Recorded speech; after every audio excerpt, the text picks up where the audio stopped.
Andrea Heuston here. I'm the hostess of the Lead Like a Woman show, where I feature strong, amazing, and clear female leaders, you'll understand soon, and how they're changing our world. We have over 40,000 people on social media who are sharing our message of empowering female leaders to empower others. Hey, guess what? We just recently charted in Spain. Thank you to the Spanish people, to our friends there. And I do have friends in Barcelona. So I'm going to call out Natalia Berdecan right now, because she was probably very instrumental in that, and I appreciate it. And I want you to keep sharing, because when you share with other people, more people follow the show. And if you're so inclined, head on over to Apple and give us a 5-star review. Our goal is to chart in the US this year. We've been all over the world. We want to chart here. So in this episode, as I indicated in the introduction, is we're going to talk about the power of clarity. And that is the power of clarity to increase productivity, confidence, and empowerment. Listen closely today. I'm excited about this. But before we get to that, this episode is brought to you by Lead Like a Woman. Go figure. We've created an offer just for you. Get 1 hour of speaker coaching for just $350. That is 50% off. Head over to leadlikeawoman.biz and click on the button that says Coach Me for details. And the best way to get me, just type hashtag Lead Like a Woman into your search bar, and it's kind of magic. I come up. Or as always, I am all over LinkedIn. So I get the privilege of introducing my guest today. Ann Latham, known widely as the Queen of Clarity, is the author of the new release, The Disconnect Principle, the modern classic. The power of clarity, in addition to the clarity papers on uncommon meetings. She's prolific. She's also the founder of US-based consulting firm Uncommon Clarity. Her clients represent over 40 industries and range from organizations such as Boeing, Hitachi, and Medtronic to nonprofits such as the Public Broadcasting Service, United Way, and colleges and universities. Ann's advice has appeared in publications such as the New York Times, Bloomberg, and Management Today, and she's an expert blogger for Forbes.com. She speaks frequently to audiences, is a guest lecturer for the University of Massachusetts Eisenberg School of Management, a TEDx speaker, and Ann is also the sole recipient of a corporate award that she cherishes to this day. And that is the person most likely to dispute recognized authorities. I love that, because if you're not challenging the process, you're not moving forward. Ann, welcome to the Lead Like a Woman show. Thank you very much. I'm really glad to be here. Me too. And I want to just say something. I always say leaders challenge the process, because when you're doing things the same way over and over and over again, nothing moves. Nothing changes. So the fact that you're the person most likely to dispute recognized authorities, kind of makes my heart happy. That's great. Yeah, it's the only award I ever got that was worth framing and saving. Oh man, I love that. Well done. So, you've been called the Queen of Clarity, which is quite the title. In fact, Steve Robbins, co-designer of Harvard Business School's Foundations program, explained why when he said, Ann is better than anyone I know at finding those places where lack of clarity is getting in the way of progress. And she designs and teaches actionable ways through the ambiguity. Wow. So for nearly 20 years now, you've owned and run the consulting firm Uncommon Clarity. What in the world led you to start this business? Well, I was working in corporate America, and I was challenging recognized authorities in my corporation, and I had the sense for you. It was probably a good time to leave. I was thinking about, because some people don't like to be challenged. So I was thinking about becoming an independent consultant. And so before I made that decision, I asked my bosses, previous bosses, current boss, coworkers, everyone I could think of, what is it I do exceptionally well that is most unusual? Ooh. And I got wonderful, thoughtful, excellent answers that all basically... Good question. Yeah, thanks. I take in enormous quantities of information, and I figure out what the essence is, what the kernel is. I cut to the chase and figure out where we need to start and what we need to do to move things forward and keep people in the sync and make decisions. And I loved it. And I never would have come up with that myself, but it's great because I named my company Uncommon Clarity. That's my brand. I am my brand, and it's not are your brand, and you don't have to fake it till you make it. Exactly. Yeah. Wow. It was a great question, and it set me on this trail. That's amazing. So what an incredible thing to do, and very insightful to ask the question in the first place, and then to create an entire consulting firm out of it. It's amazing. So I want to know though, and when you created Uncommon Clarity, what went right? I mean, it's easier to talk about what went wrong. Always, but that's why we want to know what went right.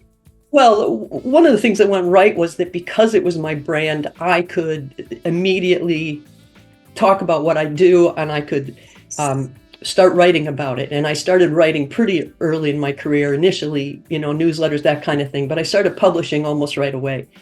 And so I wrote like 500 articles that I got out there before I started writing. Wow. Yeah. You established yourself as the expert in your field. Yeah. Yeah. And, nice. And that worked really well. The problem, though, was that you can't sell clarity because it's not a business result.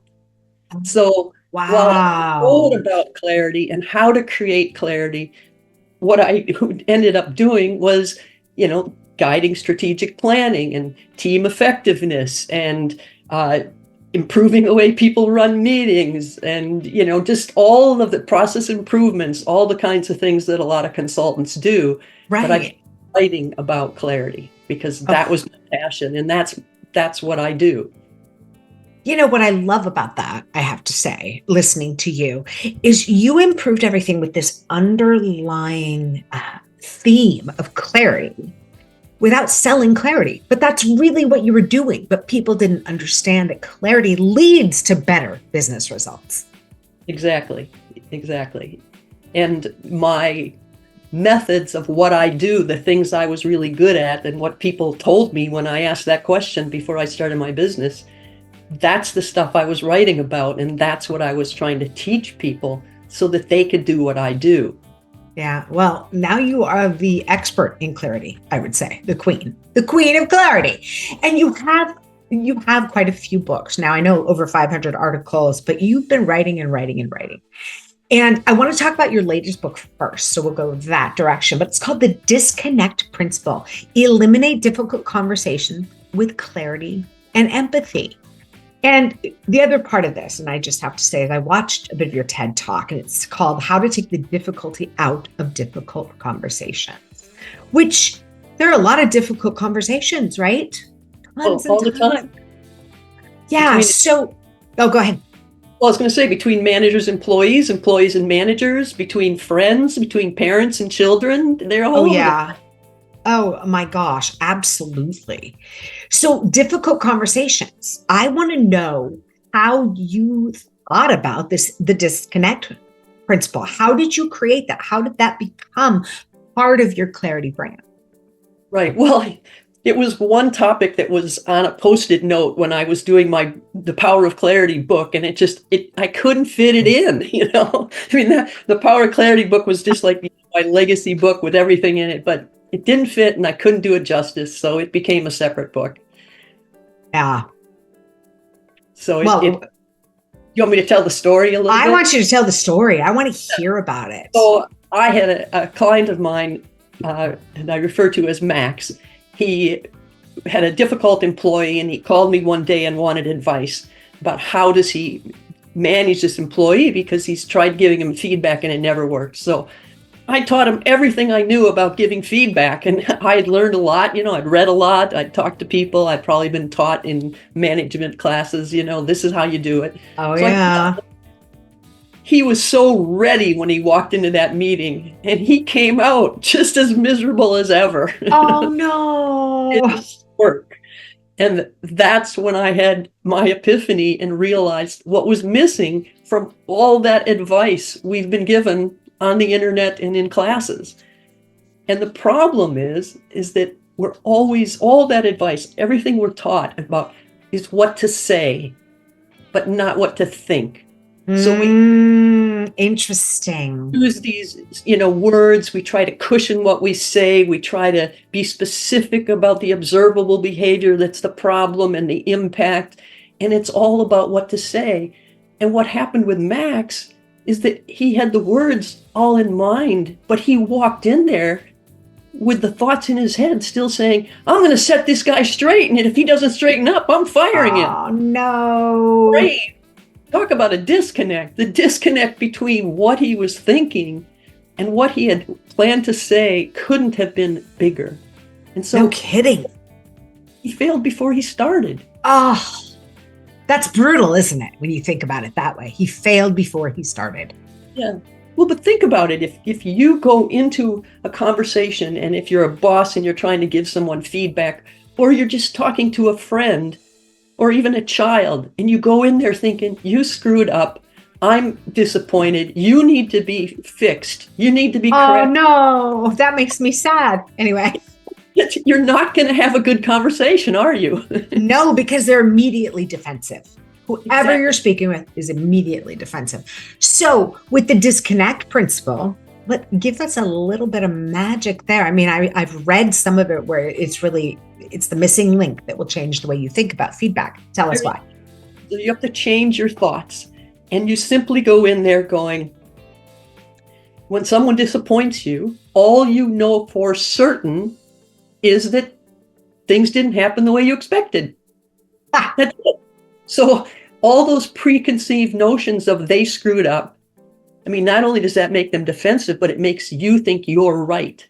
Yeah. Something didn't happen the way you expected. You don't know anything except something didn't happen the way you expected. So clears your mind of all those preconceived notions and assumptions, and it opens you up to the possibility that you're going to learn something about what happened and why, instead of judging them, instead of leaping to conclusions.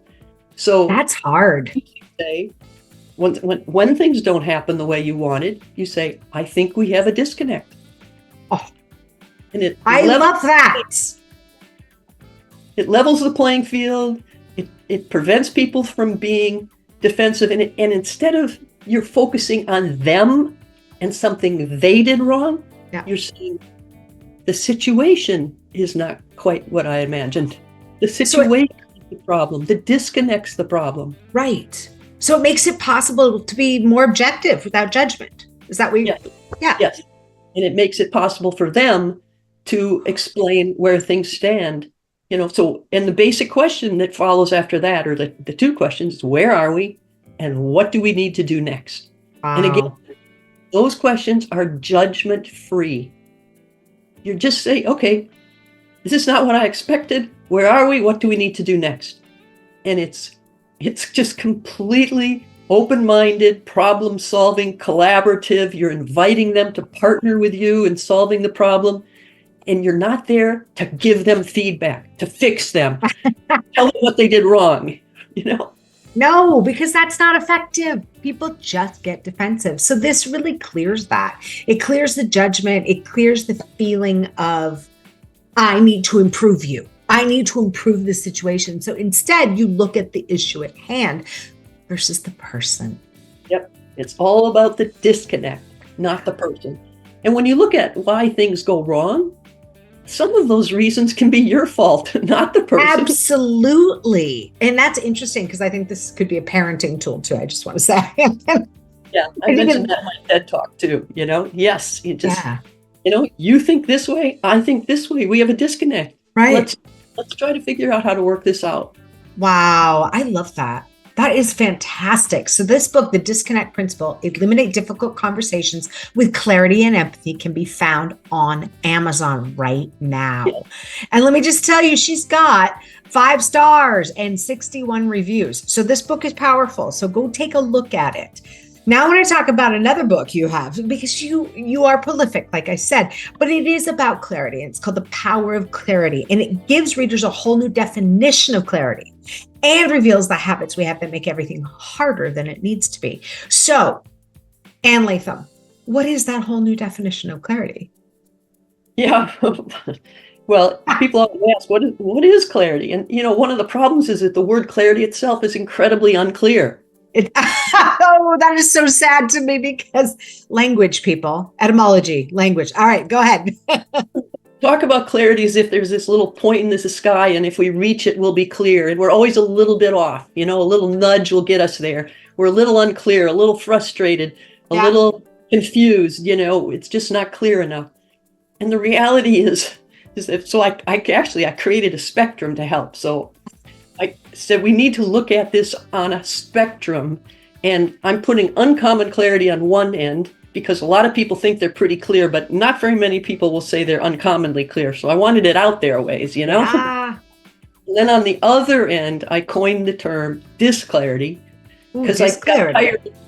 I didn't like typing a total lack of clarity. So between disclarity and uncommon clarity, if you use that scale and you look at situations, instead of thinking it's a little bit unclear, you realize, no, actually, we're way down here on the disclarity end of the spectrum.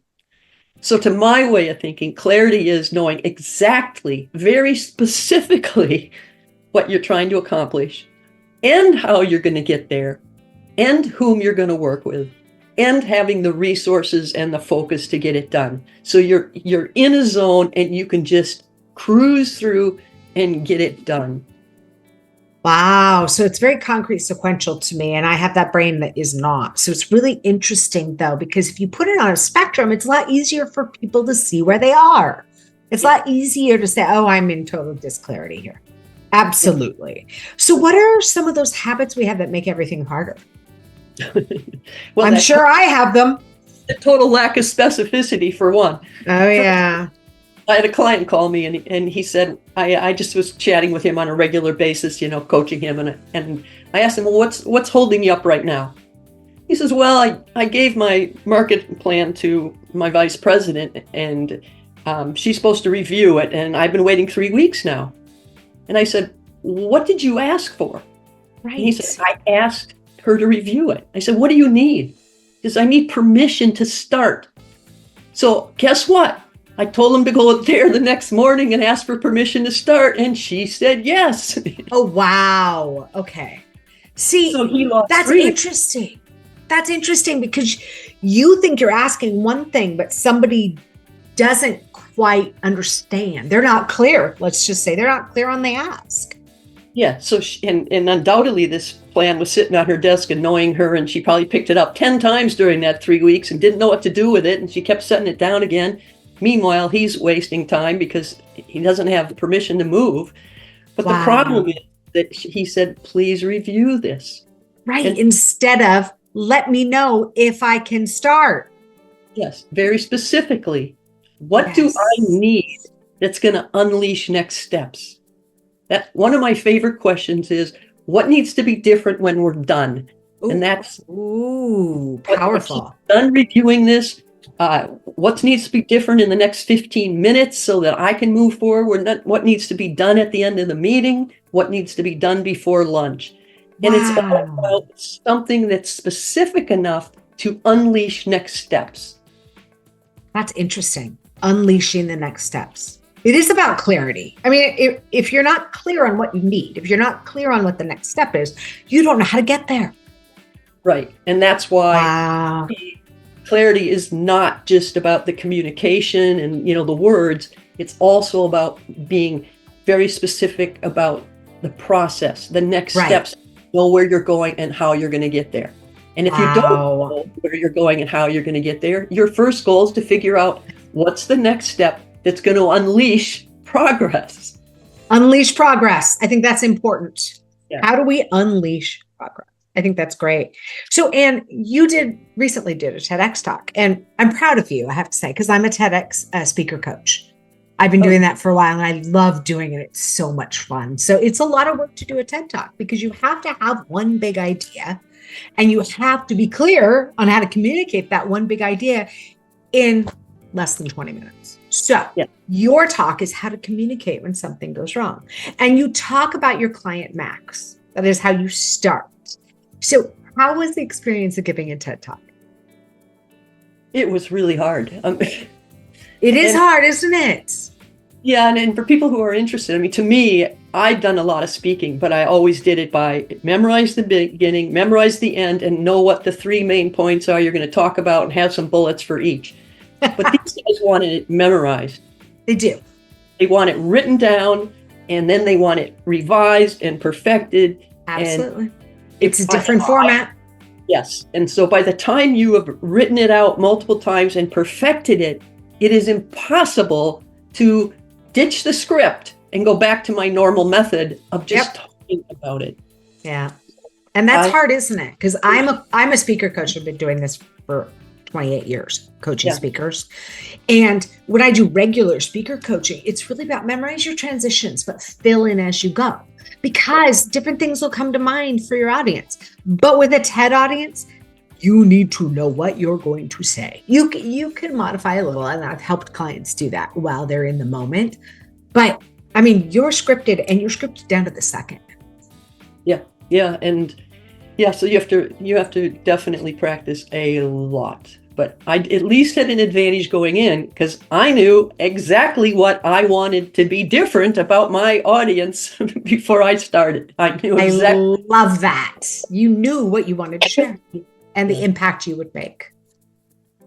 Wonderful. Well, the other 2 books that we're going to talk about briefly is the Clarity Papers. It's a collection of specific tips and techniques for getting better results faster, which is what we were talking about with the power of clarity and the disconnect principle. So what you've done, at least what I see you've done, is you've built on your content. You've built on this specific idea of clarity in order to create more value for people. So this collection of specific tips and techniques for getting better results faster. Would you be willing to give us one? Oh, well, it was for decision making, Making decisions is probably the most important and the most frequent process or task that we do, especially in business. But we do it all the time, yeah. Because when you need a decision, you've hit a fork in the road, and you can't unleash next steps without knowing which fork to take. So decision making is huge, and yet we don't have a process for it. That's interesting. That's interesting, because you're right. Wow. Yeah, it's this. If you ask 10 people, what's your process for making the decisions? Bet you'd get more than 10 answers, because some people would try to come up with multiple because they don't have one. So the meeting, and they talk and they talk and they talk, and they hope that something bubbles out and turns into a decision. So one of the things I talk about in the book is a standard process for making decisions, and the process actually comes from Kempner-Trago, but it's start off with being clear about what is the decision. What are we deciding? Because normally any decision is part of a series of decisions, cascading decisions, and if you just go in there without being specific, people will actually be talking about 3 or 4 decisions all at one time. Of course they will. Yeah. Because everyone has a different take. Yeah. So it goes on and explains the 4 different steps in the Clarity Papers. But it's super important, and it's very simple, and it works unbelievably well. People will say, that's, it's too complicated. It's too formal for simple decisions. But once you get good at it, it works for every decision, and it's fast. Wow. Well, all right, listeners, go check out the Clarity Papers. All of these books, by the way, are on Amazon. You just have to look for Ann Latham, which is Latham. Finally, Uncommon Meetings. So it's a booklet, that will change the way we run meetings forever. Why? Tell me why. Well, just for one thing, it says you need to know what, what's the decision? Don't just start a meeting without knowing what must be different when you are done. Yes. What are we doing? Out of the meeting with that you didn't have going in. And it points out, for instance, one of the things is that our meeting agendas are filled with what I call treadmill verbs. Verbs like review, report, share, update, communicate, all these discuss. These are the words on our agendas. And I call them treadmill verbs because you can do them forever. It's like being on a treadmill. You can report forever. You can review forever. Wow. So it's true. You can. Yeah. So we go into meetings and everyone, reports, reviews, discusses it. We never get anywhere. Wow. But while there are dozens of treadmill verbs, and that's a term. I love that word. Or that term, treadmill verbs. Yeah. And then I also coined destination verbs, which is the alternative you want. And there are only 6 of them. Oh. So it's easy. The first one is decide, because decisions are so ridiculously important. Decide. And when you make a decision, you are done because you've got a decision. Wow. Second one is plan. Plan. Make a plan, you're done. You're there. Now you got to be careful because some people turn planning into a treadmill verb. That's true, they do. But if you're being specific about what your plan needs to have, when you're done. The third one is problem resolution or a solution. Ooh. And when you've got that solution, you're going to go test, you're done. It's done. The fourth one like this. And list sounds weird, but you can't make a decision or a plan or solve a problem without various lists. So your lists need to be in service to those 3. But when you make a list, for instance, a list of decision criteria or a list of alternative or a list of action items or a list of risks, when you're done because the list is finished. Yeah. Wow. Different. Confirm. This is when someone comes into the room and says, I've done A, I'm planning to do B. Am I on the right track? And they want a yes or no answer. They just want yes or no.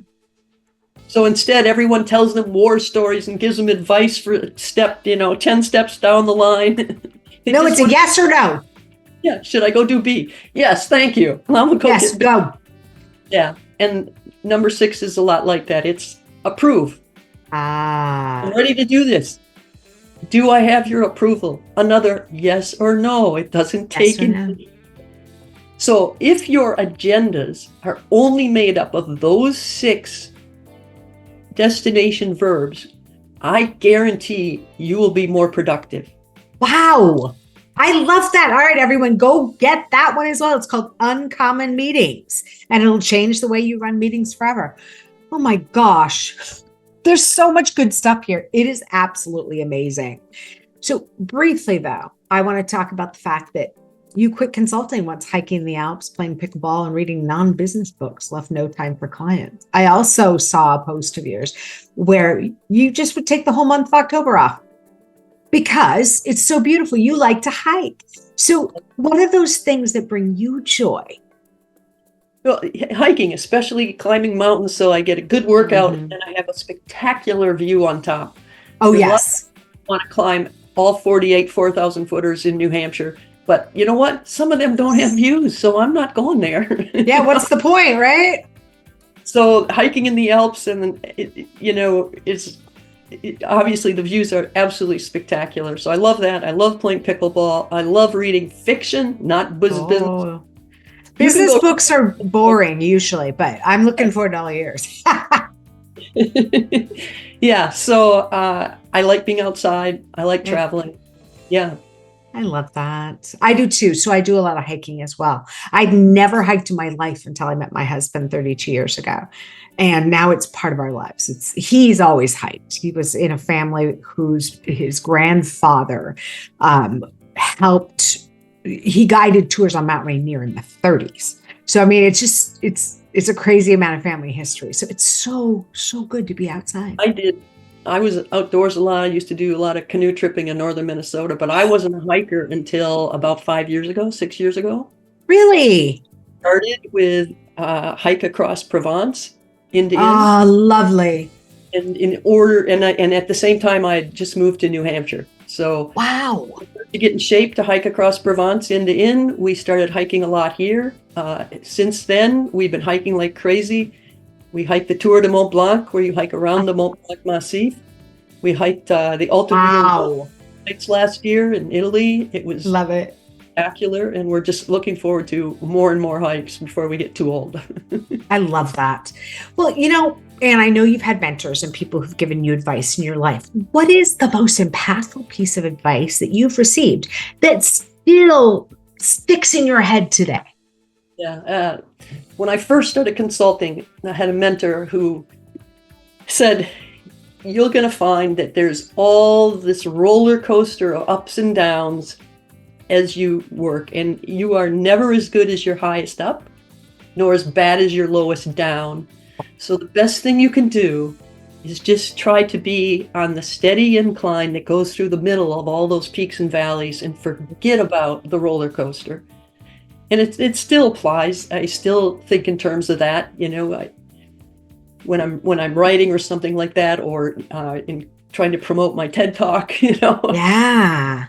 What's so interesting about what you say is it is utterly true in business and in running a business, but it's also utterly true in any career.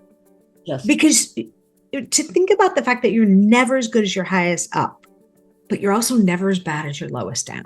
So when you're in that space, kind of remembering where that median is, where that middle space is, and following it. So that's a beautiful piece of advice you received.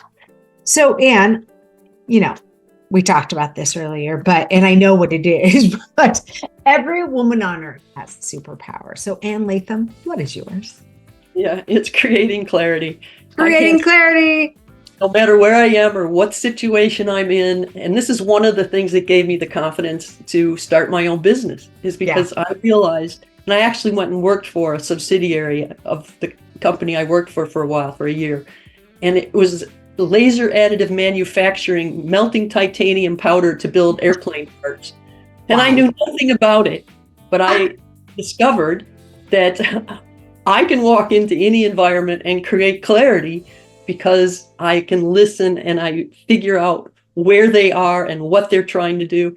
I remember once sitting in a meeting, I was a brand new employee years ago, and these two people in particular got into a back and forth about how to solve a problem. And they were going back and forth. They're using all these acronyms I hadn't learned yet and didn't know what they were talking about. But finally they stopped and they said, okay. And I said, wait a minute. Did you just agree to do X and Y? And one of them said no, and the other said yes. Oh no, there was no clarity there. Ooh. Yeah. I didn't know what they're talking about, but I knew that from what they were saying that they didn't really agree at all. Yeah. But that's the kind of clarity that I bring, and that's what I try to teach in my book, The Power of Clarity. So if you learn these techniques, you can do that too. What an incredible superpower. Thank you for sharing your superpower with us today. We've had such a great conversation today with you, Ann Latham, the Queen of Clarity. So Ann, where can our listeners find you online? You can go to annlatham.com.